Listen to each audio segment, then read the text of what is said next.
যখন একজন ভক্ত প্রভুপাদকে জিজ্ঞাসা করেছিলেন, প্রভুপাদ আপনি কি মায়ার দ্বারা প্রভাবিত হন? প্রভুপাদ উত্তর দিয়েছিলেন, মায়ার জন্য আমার কোনো সময় নেই,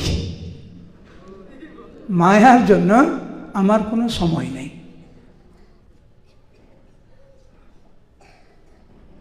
আমাদের কিন্তু মায়ার জন্য অনেক সময়। এত কিছু শুনে, এত কিছু দেখে, এত কিছু বুঝেও মায়ার প্রতি আমাদের অনেক টান। মায়ার কিন্তু বিভিন্ন রূপ রয়েছে, তার মধ্যে একটি হচ্ছে মোবাইল। যখন আমরা কৃষ্ণ কথা শ্রবণ করতে আসি, একদম বুকে ধারণ করে নিয়ে আসি মোবাইলটা, সাইলেন্ট মোডও করি না। কেন?